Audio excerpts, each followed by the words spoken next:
I made it to another year. I am so grateful. I wanted to take a moment to thank everyone who shared my birthday with me. Thank you for every kind wish. Thank you for every text. Thank you for every Cash App, for the cash. I'm appreciative for every gift. Thank you for taking the time to say happy birthday. I so appreciate it. I am looking forward to all of the good things this year has to offer. Well, see you next time.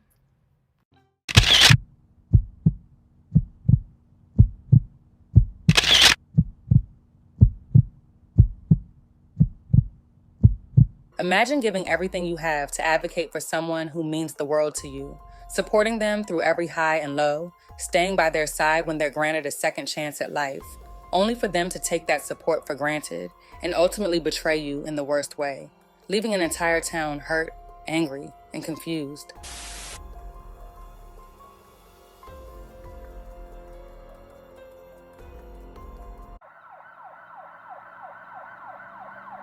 "51-year-old pastor, Sir Tonya Burton, dedicated many years of her life to inspiring and uplifting others through her leadership. She had a deep love for people and for life itself, always striving to see others come out victorious. Known for her grace and unwavering optimism, she led with a kind and encouraging spirit. More widely known as Bishop-designate Burton, was a powerful force both in the business world and within her Christian ministry in Statesville. She was passionate about helping others succeed, particularly in areas of life, faith, and finances, with a unique heart for supporting singles. She founded Self-Affirmed, an initiative designed to help faith-driven singles overcome self-doubt, embrace self-confidence, and establish financial security.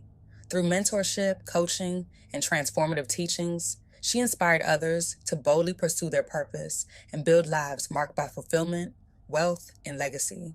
With a bachelor's degree in business management and 18 years of pastoral leadership, she effectively combined spiritual insight with practical strategies to support professionals, entrepreneurs, singles, and believers in unlocking their full potential. Pastor Burton also authored a series of books titled 21 Days of Prayer and Positivity, encouraging readers to reset their mind, renew their faith, and reignite their joy. She believed that developing a strong prayer life required building a relationship, forming a strategy, and dedicating time to study. Whether someone was new to faith or well along in their spiritual journey, her book was intended to guide them in deepening their prayer life. In her personal life, she was unmarried and had no children, which allowed her to devote much of her energy to her ministry at Freedom Church International, located on the south side of Statesville. Well, the Bible says that the husbandman must be first partaker of the fruit, which means how dare you give somebody something to taste and you ain't tasted it first. And so we try to force feed people and we don't know if it's good or bad or right. It's just the first thing that comes off the top of our head that we're trying to pour into people when we ourselves won't allow ourselves to be poured into. Every great leader has an even greater leader. Despite being content with where life had taken her, she occasionally expressed a desire to have become a mother. However, she joyfully embraced her role as an aunt, loving her nieces and nephews with a mother's heart. Her oldest nephew in particular held a very special place in her life. When he was incarcerated 8 years ago, she remained steadfast in prayer and support for him throughout that time.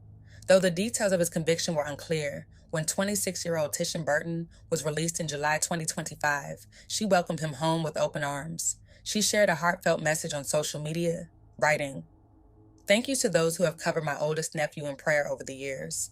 I now ask that you will continue this prayer journey with me. He is home after 8 years of incarceration. We will definitely get into the details. I am asking the Lord for total victory in every area of his life. We are on the journey to reintroduce him to life in the world and his place in society. One thing about it, the devil cannot have my family. I believe in the power of prayer. Please pray with and for us." Having entered prison as a teenager, Tishan emerged an adult who now had to navigate life outside for the first time. Thankfully, his aunt was by his side, doing all she could to support his reentry.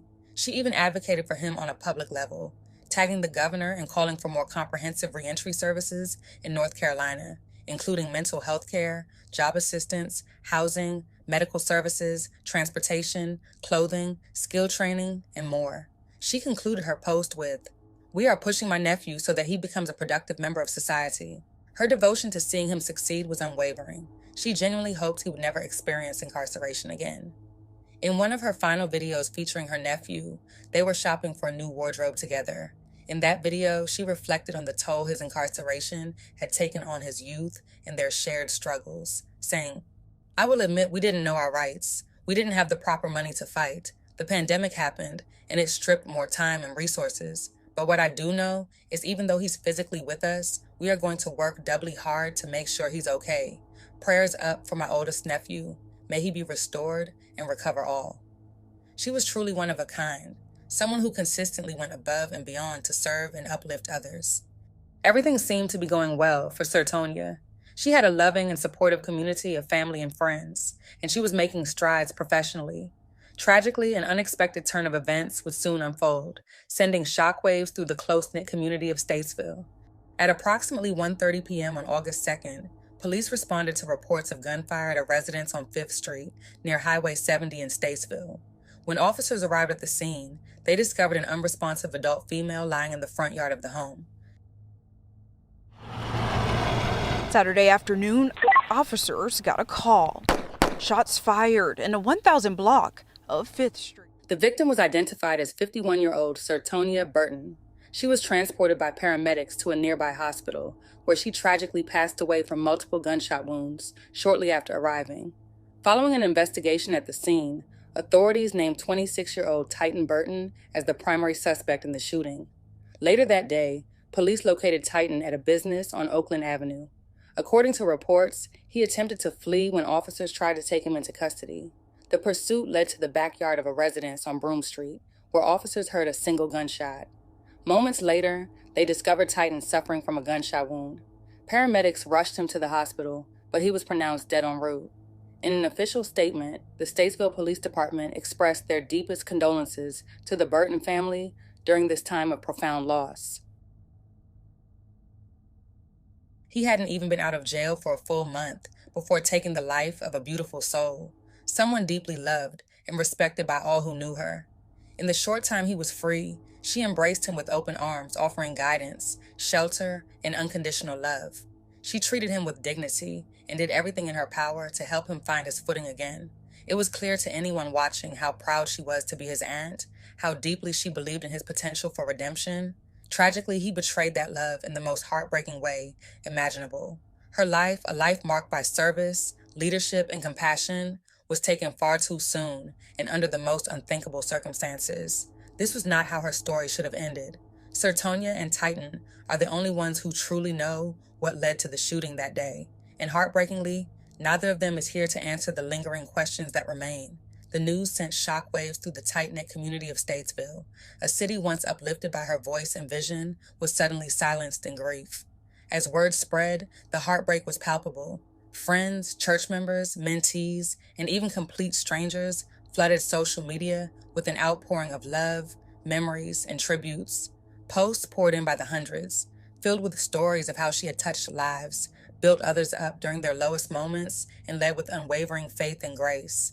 Her passing left a void not only in her church and family, but also in the hearts of all those who had ever been impacted by her ministry, mentorship, or simply her presence. Sertonia Burton was more than a pastor. She was a pillar, a safe haven, and a voice of hope for countless people. Her death left an entire community reeling, struggling to comprehend how someone who had dedicated her life to healing and helping others could be taken so violently. I see. Oh, you virtuous. Sertonia Burton was a pastor here at Freedom Church International, her name appearing on the sign outside. Statesville police say they found her in the front yard of a nearby home on 5th Street Saturday after being shot. Police say later in the day they tracked suspect Tidian Burton, who led them on a foot chase, eventually behind a home on Broome Street. He was out on supervised probation that started July 11th and was scheduled to end in 1 year. We met with some of Pastor Burton's family members Monday. They tell us the church had been in the family for years. The Dominion Alliance of Pentecostal Churches sent a notice Saturday saying Burton was, quote, "our beloved sister, was a woman of immense grace, wisdom, and apostolic fervor," end quote. It goes on to say that she served the National Church as Dean of the Board of Presbyters, a member of the Presidium, and prelate of the Central Carolina jurisdiction, where she served over 17 years. The church is asking for prayers and support during this tough time. Pastor Sertonia Burton was laid to rest on August 15th in her hometown of Statesville, surrounded by family, friends, church members, and a grieving community who came together to honor her life in a beautiful and heartfelt ceremony. Her story serves as a powerful and painful reminder that even the strongest, most compassionate among us are not immune to tragedy. It speaks to the risks we sometimes take when we love unconditionally and extend grace to others, especially those seeking redemption. Yet, her life also leaves behind a lasting lesson: to lead with love, serve with purpose, and never stop believing in the power of prayer, even in the face of heartbreak. Though her time was cut short, Pastor Burton's legacy of faith, mentorship, and selfless devotion will continue to inspire all who knew her, and even those who did not. Some of us are shooting our own selves in the foot. Not because we're not capable, but because we walk in our own inferiorities and our own insecurities, and we project that on the other people. Well, this is a good therapy session today, because we need to be changed. And the unchanged mind is the worst thing that can happen to you. Isn't it something that if our mind doesn't change, neither will our actions? If that mind is not tamed, then we will have accomplished nothing when we close our eyes at the earth.